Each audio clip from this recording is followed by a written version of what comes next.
გამარჯობა. დღეს ვისაუბრებ ფინანსებზე ამერიკაში და ფულზე, რომელიც ასეთი საჭიროა, ასეთი რთული საშუალებაა, ვიღაცისთვის ერთი შეხედვით მარტივი, ბანალურად როგორც ხდება შენ რა გიჭირს ამერიკაში ხარ და ასე შემდეგ.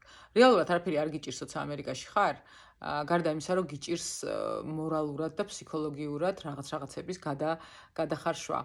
ასევე გიჭირს იმის ახსნა, რა გზას გადიხარ. იმიტომ რომ განსაკუთრებით ადამიანები, რომლებსაც წუწუნი არ მოსწონთ და არ უყვარდათ არასდროს, აი მაგალითად მე. ძალიან რთულია იმის ახსნა, როგორ გრძნობ თავს. რთულია. და არც მინდა ხოლმე ამაზე ვილაპარაკო, არც მინდოდა და რაღაცა ვცდილობდი, რომ ჩემს თავზე მე თვითონ მემუშავა. მოკლედ, ამ ოცნებების ქვეყანაში რომ ჩამოდიხარ, გაქვს მოლოდინები და სტერეოტიპულად ბანალურად რაღაცები გგონია, რომ აი ესე გახვალ და უცბად შენზე რიგი დადგება და აქ ფულის შოვნას რა უნდა. ესე არ არის ნამდვილად, იმიტომ რომ თვეები გადის ხანდახან ადამიანები უკვე გამოცდილი. მე მაგალითად შარშან 6 თვე სამსახურს ვეძებდი. მიუხედავად იმისა, რომ უკვე 2 წლინახევრის ჩამოსული ვიყავ, ეხლა უკვე 3 წელიწადნახევრის ჩამოსული ვარ.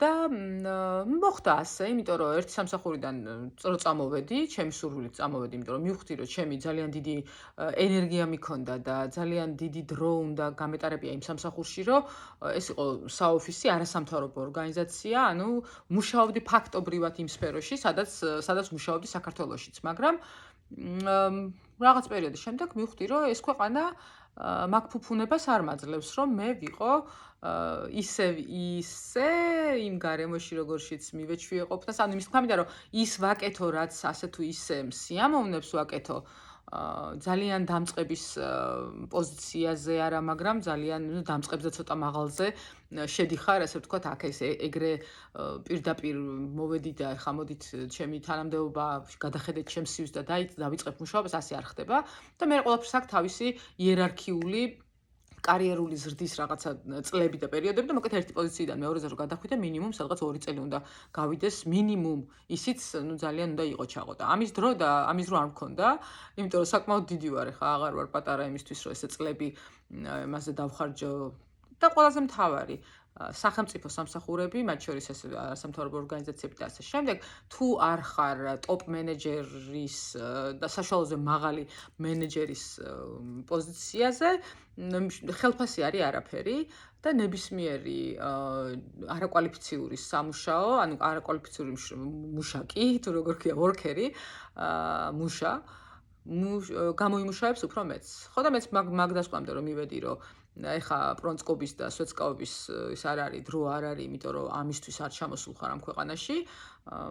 მოდი რა, ცოტა სხვა უნარები და სხვა ტალანტები იპოვეს შენს თავში და ადექი და გააკეთე ის, რაც შეიძლება რომ გააკეთო.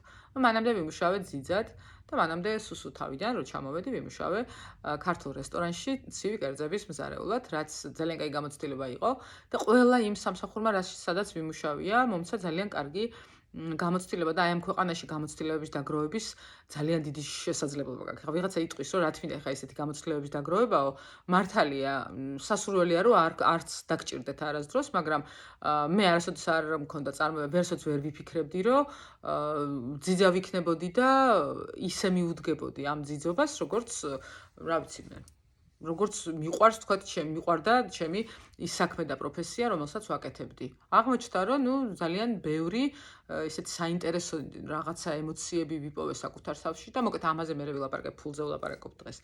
და ესე მარტივად შენ რა გიჭირს ამერიკაში ხარ, ფულს იშოვი ამ ქვეყანაში, უბრალოდ როგორ გააჩნია, რის ხარჯზე, და რამდენი უნდა გაიღო ამისთვის. მე ვილაპარაკობ, გაიღო, ხანდახან ფინანსურიც უნდა გაიღო, იმიტომ რომ დასაქმების სააგენტოები და აგენტები ხშირ შემთხვევაში კი არა, უმეტეს შემთხვევაში ამერიკული სააგენტოები ნაკლებად, ისინი უფრო სხვა ტიპის ეთიკის კოდექსით, ესე ვთქვათ, ხელმძღვანელობენ, ისინი თუ გასაქმებენ მაგალითად ძიძად, მომვლელად, რა ვიცი მე, დამლაგებლად თუ ასე შემდეგ, სადაც არ გასაქმებენ, ისინი იმ ოჯახისგან იღებენ თანხას, რომელთანაც გიშვებენ. საბჭოთა კავშირის და პოსტსაბჭოთა კავშირის უბრალოდ დროინდელი ქვეყნების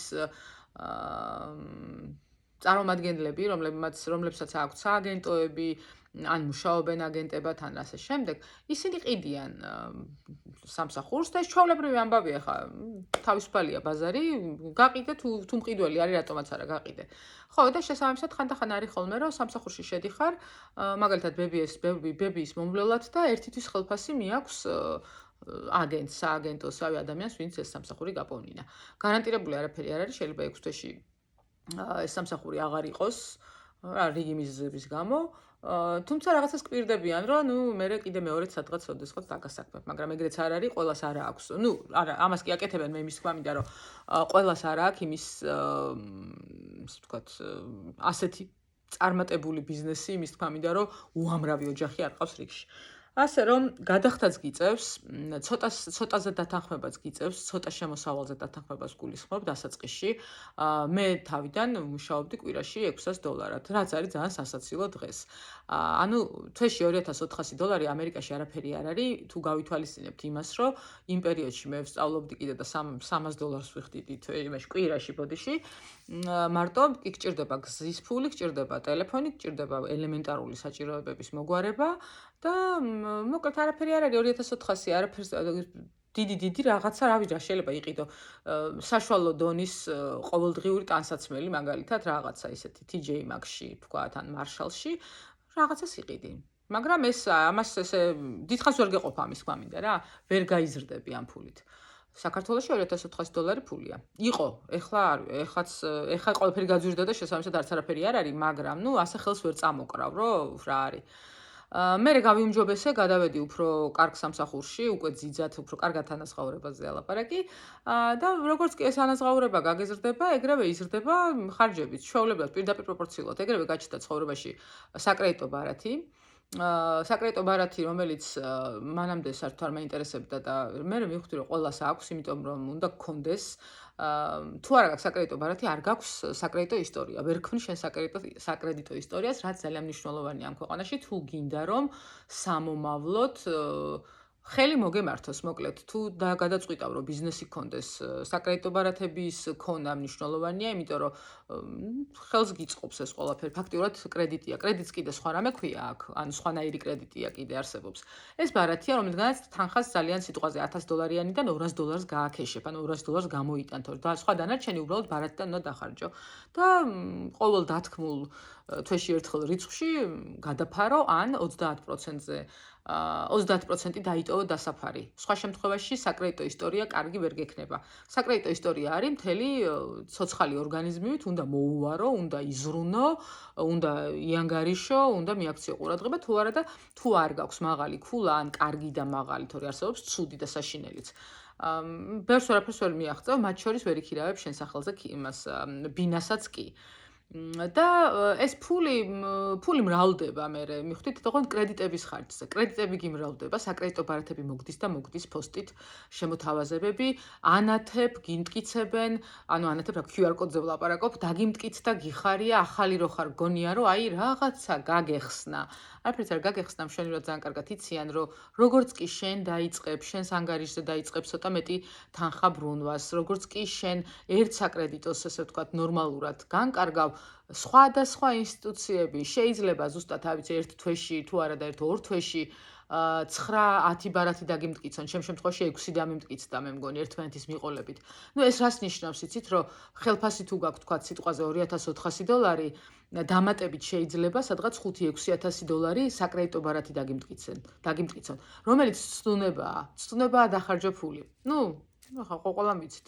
რატო ვიტყვი უარს ძალიან კარგ პარფიუმზე, რომელიც თქვა თბილისთან შედარებით აქ კიდე გაცილებით იაფი ღირს რო შეადარო, იმიტომ რა ფულსაც გამოიმუშავებ, აქედან გამომდინარე ვამბობ, იმიტომ რომ აქ თუ დღეში შენ გაქვს $200 ხელფასი ვთქვათ, ხო?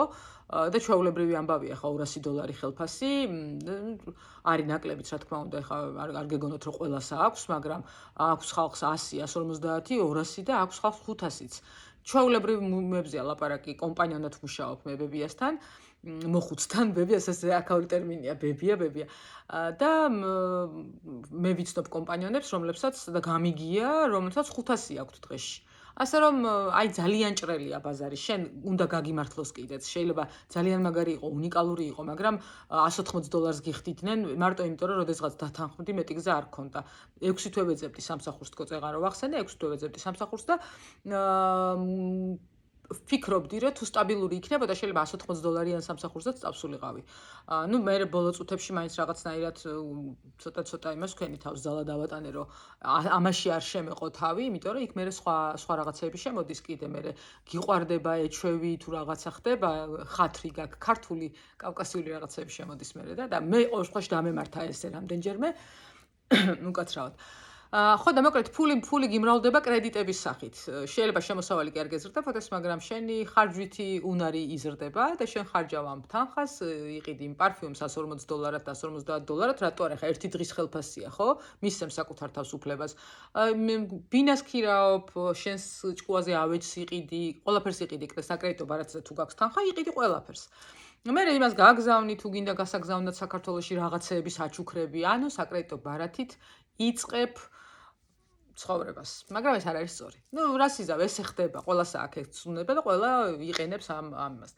ამასობაში გავა პერიოდი და აღმოჩნდები, რომ ხარ ფაქტობრივად მიბმული ხარ ამ ვალდებულებებზე და მე უკვე მუშაობ იმისთვის, რომ ამ ვალდებულებებსაც აუხვიდე. თავი აიდგია მოკლედ ერთი სიტყვით რა.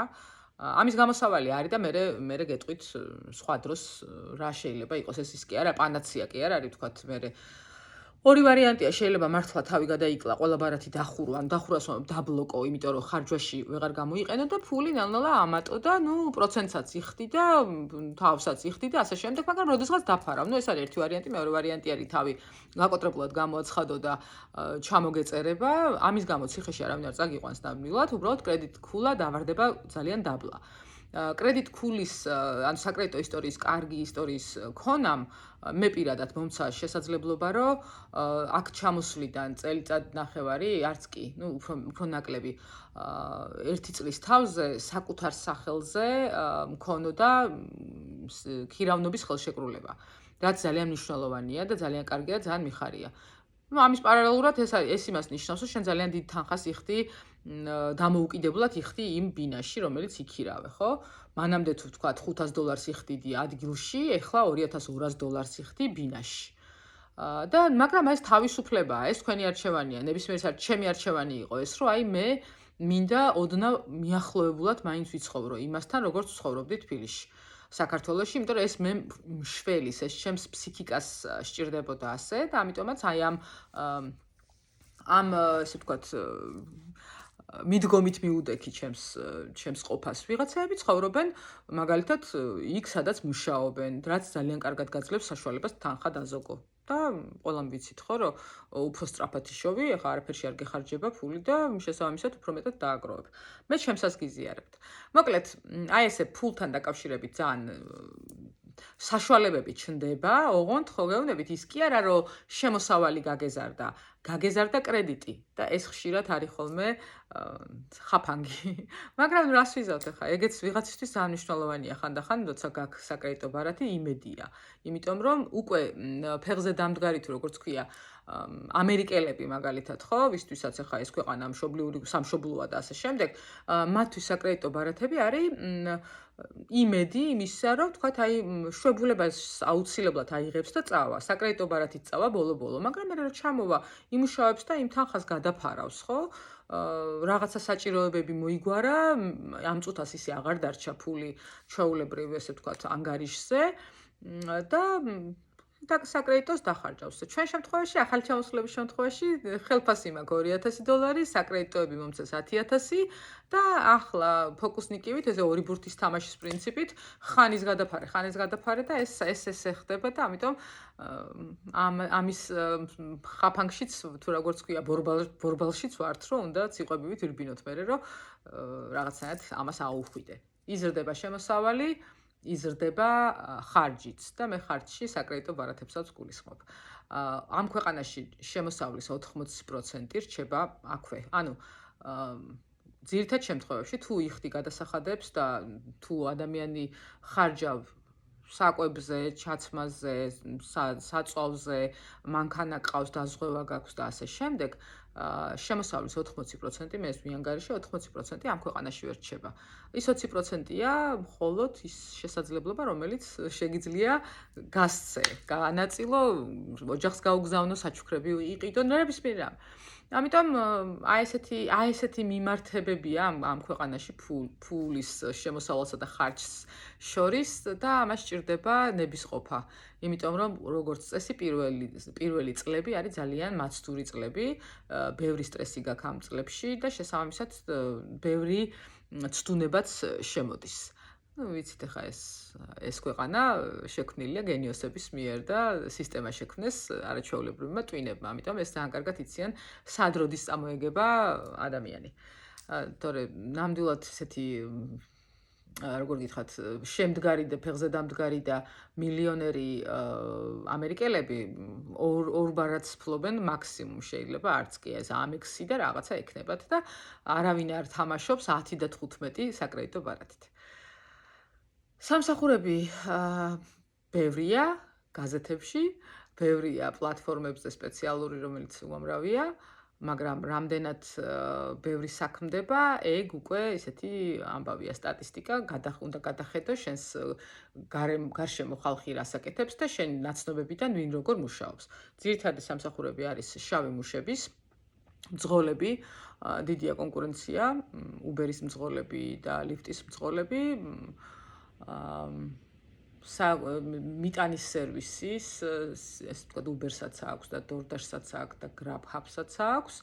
ამ ყველაფრის თვითდასაქმებულები ქვიათ ყველას, ვინც იქ მუშაობს, ანუ როცა გინდა ჩართე იმუშავე, როცა გინდა გამორთე წამოდი.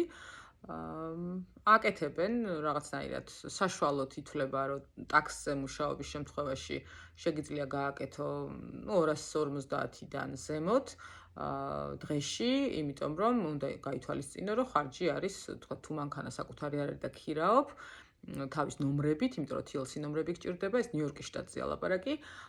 თუ ქირაობ, ეს ყველაფერი ხომ უნდა გაითვალისწინო, ქირა, საწვავი და აი მერე უკვე რაც გრჩება, ეს არის შენი. საკუთარი მანქანით აკეთებენ, რა თქმა უნდა, უფრო მეც. მაგრამ ნუ ეს $300 დღეში, $300-400 ამბობენ, შესაძლებელია გააკეთო ამ თვითდასაქმებით, ოღონდ ტაქსის მძღოლად და არა საკვების მიტანის სერვისებში. მიტანის სერვისები ცოტა ისეთია, ყოველი მეორე ცდილობს, რომ როგორც დამატებითი შემოსავლად ეს გამოიყენოს. მეც მაქვს ეს აპლიკაცია და ორჯერ ვცადე და მანქანის ხარჯის გარდა ფაქტობრივად არაფერი არ იყო, რომ გავერთე და არ ვიცი, ახლა იმ სპეციალურად უნდა ყავდეს ალბათ ის მანქანა და იმიტომაც არის პრიუსები ამ ქვეყანაში ძალიან ჩვენს, ასე ვთქვათ, ჩვენი საზოგადოებისთვის ვამბობ მე, ანუ ქართველები და ის პოსტსაბჭოთა სივრციდან ჩამოსული ადამიანები, ვინც DoorDash-ს და Grubhub-ს, ანუ მიტანის სერვისებით ირჩენს თავს, ცდილობენ რომ ყავდეთ პრიუსი, ანუ ეს ელექტრო, ან ჰიბრიდები, აი ესეთი მანქანები, ნაქირავები თუ ნაყიდი. მე არ მყავს ეგეთი მანქანა და საკმაოდ ძვირი დაჭდა ჩემი DoorDash-ობა, მე DoorDash-ობა არ გამომივიდა, იმიტომ რომ, ნუ მოკლედ, არაფერს ღირდა მხოლოდ დაღლათ, იმიტომ რომ საწვავი ის რომ იანგარიშო შეიძლება $20 გავაკეთე მე მგონი იმ დღეს, ყველაფერი ჩამოვწერე ხარჯები. და არის კიდე, ნუ ყველაზე პოპულარული ქალებშიც და კაცებშიც სხვათა შორის ეს არის სახლში შინმოვლის სააგენტოები და ასე შემდეგ.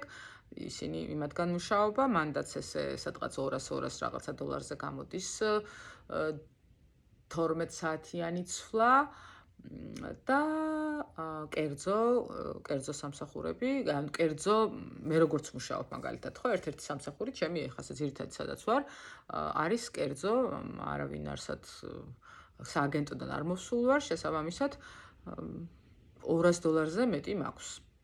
და მაგრამ იცით როგორ არის, ახლა გონებთ, ახლა საქმეზე რომ მიდგეს, შეიძლება ეს ყველაფერი შეაფასო $500-ად, მაგრამ რამდენად არის მე ამის გადამხდელი მასიურად ბევრი ადამიანი. მე არ გამიმართლა კი არა და ხო, მე ვერ მივწვდი ჯერ ისეთ ოჯახს, რომელიც თქვა თამაში $500 გადაიხდის და სიამოვნებით ვიმუშავებ და არც დავმალავ. გეტყვით, რომ ასე მაქვს. აი ესეთი გრადაცია, რანჟირია იმისი, რა შეიძლება კონდეს შემოსავალი $170-დან მოდით ვთქვათ, $300 დღეში შემოსავალი არის საშუალო სტატისტიკური ემიგრანტის შემოსავალი, რომელიც აკეთებს იმას, რაც არ არის მისი პროფესია. თუმცა მე თუ ვიმუშავე პროფესიით, ანუ იმის თქვა მინდა, რომ დაახლოებით იგივე სფეროში როცა ვიმუშავე და ეს იყო საოფისე ჯობი ერთ-ერთ კარგ, ძალიან ძლიერ არასამთავრობო ორგანიზაციაში, ჩემი საათობრივი ანაზღაურება იყო $28-29 საათში, 8 საათი, 8 საათიანი, ანუ 40 საათიანი სამუშაო კვირა. და ეს მერე იბეგრება. შესაბამისად, თვეში 3000 რაღაცაც არ გამომდიოდა და მოკლედ ამიტომაც დავანებე თავი იქ. იმ სამსახურს თავი და მოკლედ გადავედი სხვა სფეროში, რომელიც ვთვლი, რომ ამ ეტაპზე მჭირდება იმისთვის, რომ ის რაღაც იდეები და გეგმები რაც მაქვს, მინდა რაღაცნაირად დავიწყო იმის განხორციელება, იმიტომ რომ მივეჩვიე ამ ქვეყანას, გავუგე, ასე ვთქვათ, კბილი გაუსინჯე, ამის თქმა მინდა, ვიცი სად რა ჩონჩხი იმალება და სად რა შავი და თეთრი ხვრელებია. ეგრეთ წოდებული აზზე მოვედი და ვიცი რისი გაკეთება მინდა. არა მარტო აქ, ვთქვათ, მინდა რაღაც ჩემ ქვეყანაშიც გავაკეთო, ხო? ანუ ჩემი მიზნები და გეგმები. ამიტომ ფულის შოვნა ამ ქვეყანაში არის ნომერ პირველი საზრუნავი ყველასთვის. და ერთ რამეს მივხვდი კიდე, რომ აი ის, რასაც ვაკეთებდი ჩემს ქვეყანაში, რომ იქ იყო, ვთქვათ, კარიერული ზრდა და რაღაც ამბიციური რაღაცები, ამ ქვეყანაში ეგ არ მაქვს დიდად. ანუ აი რაღაცნაირად არ ვიცი, იმიტომ რომ საბოლოოდ არ ვხედავ თავს აქ, რომ მუდმივად უნდა ვიყო, დიდი სურვილი მაქვს, რომ მიდი-მოდი შევძლო და ამას რაღაცნაირად ესე ვიყო, ეს შევძლო, თუმცა აი ვაუ, რა მაგარი გოგო ვარ და აი ეს მინდა რომ თქვან. პირდაპირ მართლა გეუბნებით არ ვთამაშობ. ვერ ვიპოვე საკუთარ თავში ამის ძალა. რისი გაკეთებაც მინდა მე როდესაც გეტყვით და ისიც არ არის იმასთან დაკავშირებული, აი ვარას მიაღწია და ვარა შეძლო კი არ არის. აი ამისთვის არასოდეს არაფერი არ გამიკეთებია იდეაში, თუმცა სხვანაირად გძნობდი, როდესაც ჩემს ქვეყანაში რაღაცას ვაკეთებდი. აქ ცოტა სხვა რაღაცებია. აქ არის ის, რომ ფული იშოვო და ის გააკეთო, რაც შენ გინდა რომ გააკეთო, იმიტომ რომ შენ იყო კომფორტულად. და ერთი რაც აქვს, რაც მართლა აი ერთადერთი რამ, აი ამის დაგემშვიდობებით, ერთადერთი რაც ამ ქვეყანაში ყოფნა უბრალოდ ამართლებს იმ თქმას, შენ რა გიჭირს ამერიკაში ხარ, არის ის, რომ ხვალინდელი დღის გათენების ძალიან არ გეშინია. იმდენად, ვთქვათ, გეშინია, რამდენადაც შენი ხასიათი გაძლევს ამის საშუალებას. ანუ ხო არიან ადამიანები, რომ ყველაფერს ეშინიათ, ან არაფერს იმედი არ აქვთ და ასე შემდეგ. თორე სხვა მხრივ ადამიანურად შესაძლებლობები ყოველდილით გაქვს. აი რო იღვიძებ, რო გახვიდე, აუცილებლად ეწევი ბედს. რაღაცას აუცილებლად იზავ. აი ეს განსხვავებაა აქაურობასა და საქართველოს შორის, რაც ძალიან გულს მწყვეტს და მტკენს, იმიტომ რომ ძალიან მინდა რომ მანდაც იგივე საშუალება არსებობდეს, რომ ამდენი დასტრესილი ადამიანი ხვალინდელი დღის შიშით არ ცხოვრობდეს. მოკლედ, გისურვებთ კარგ შემოსავალს და გისურვებთ იმის საშუალება გქონოდეთ, რომ მეტნაკლებად თქვენი ოცნებების რეალიზება შეძლოთ. ჩვენ არაფერი გვიჭირს ამერიკაში, გარდა იმისა, რომ გვიჭირს უთქვენობა და